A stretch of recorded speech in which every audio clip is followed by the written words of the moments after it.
In this video, I'm sharing an excerpt from one of our training modules in our HVAC Online Academy. So this is at acservicetech.com/academy. There's a 3.5-hour training course on what to look out for before you just replace a old system with a new one. And in this case, we're sharing about some of the ductwork considerations. What about some duct leaks? What about that? One of the most common things that cause the person in the home to be uncomfortable is poor ductwork or failing ductwork that's been stepped on the last 20 years. So we have to actually look at that while we're there and do a visual inspection of all the ductwork that's accessible. Yeah, you could have a flex duct that has fallen off of a boot in the crawl space or something like that, and you're dumping 8% of all of your heat or all of your air conditioning right down into the crawl space.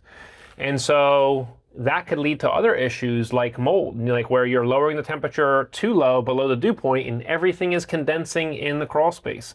So this might be some of the things that you're running into as a sales tech, right? So like you need to just get an eye on what's going on.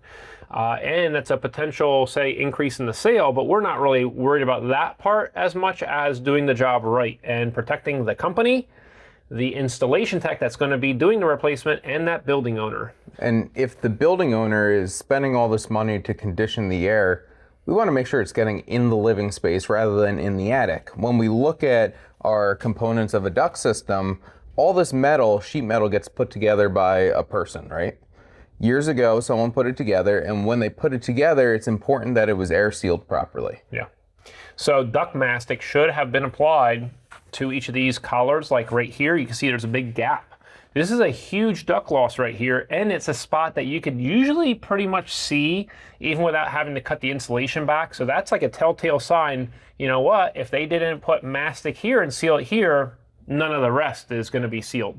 And so where your slide and drive are going to be, where your rectangular ducts are connected at, that's going to be another big loss. And so sometimes the tape is falling apart there, or when you turn the system on, you'll see the bubble wrap, it'll just blow and pick up into the air, and that tells you, well, it's a pressurization between the duct and the insulation telling you you've got some major air leaks. And so when you have like a 15% exchange up in an attic, well, guess what? You're also going to have a 15% exchange through the building shell as well. Because if you're going negative pressure in the building because you keep dumping supply air into the attic, well, then where is that going to come from again? It's going to come from your cracks in your windows and your doors and everything. So it's a double effect. So in effect, you'll be losing 30% of your heating load or your air conditioning load, and you may not be able to heat or cool the building effectively. It's a big problem. Every time we have a fitting, we have 3 joints within the 90 from the sheet metal manufacturer that they have to be air sealed as well, and that's where a lot of contractors miss sealing. Yeah. Yep, and even the field installation joints where you're taking round duct and you're putting 2 pieces together, or where another piece is connected to the collar, or where the flex duct connects to a register rat. You can put mastic on the inside of here before even sliding it on. Put a cable tie on. You can put mastic tape around from the flex to the collar. And so these are all huge parts of an initial installation. But you just got to keep in mind that you need to have a keen eye and look around. Some jobs you'll find, like in the main return, and this will be crushed down, or there'll be a hole in the ductwork, and you will literally be pulling air straight from the attic or the crawl space. So another good thing to potentially do is to add a duct blaster to the existing ductwork while that system is off in order to see the actual percentage, the CFM of air leaks. And in some clean energy rebate programs, you may be required to do that. As well, a blower door test on the whole building to see if the building shell is sealed.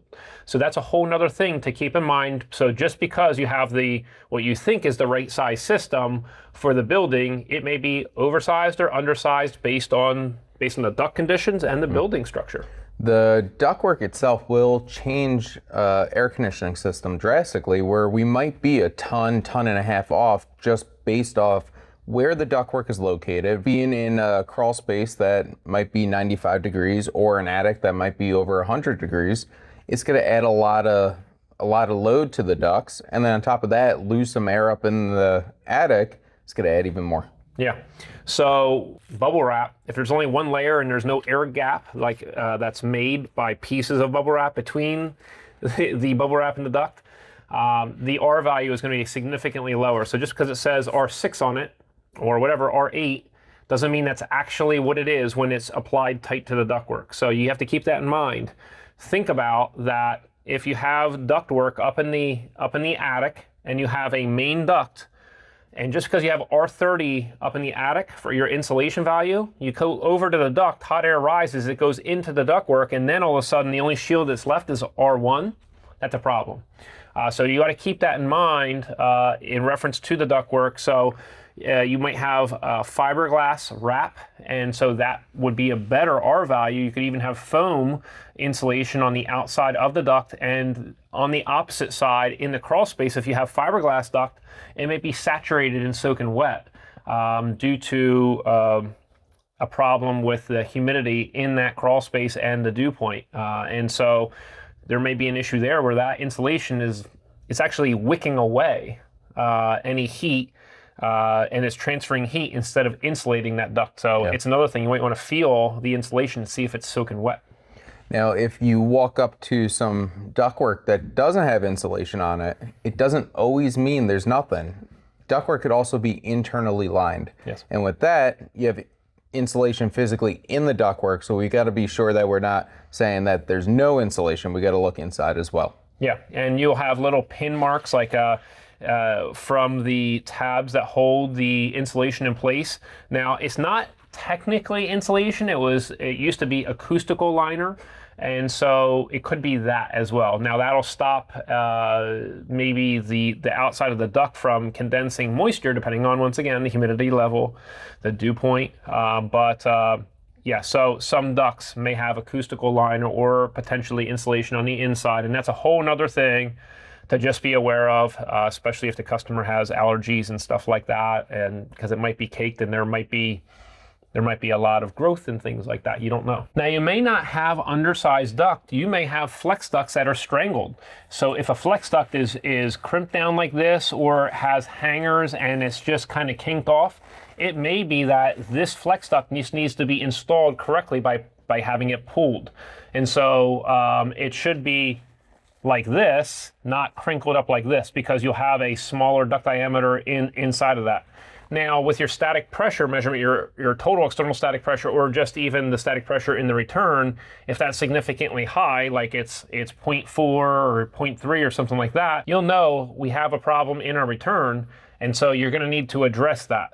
So it may not be that you have to add an additional, say, return. It may be that your flex ducts are squished or crimped, or maybe they are undersized, and maybe you just need a newer, larger flex duct in its place instead. Some of the other accessories might be a zoning system. So if we have a zoning system with 2 dampers and other controls in there, they could be failing because of age, causing more restriction because they're not opening all the way anymore.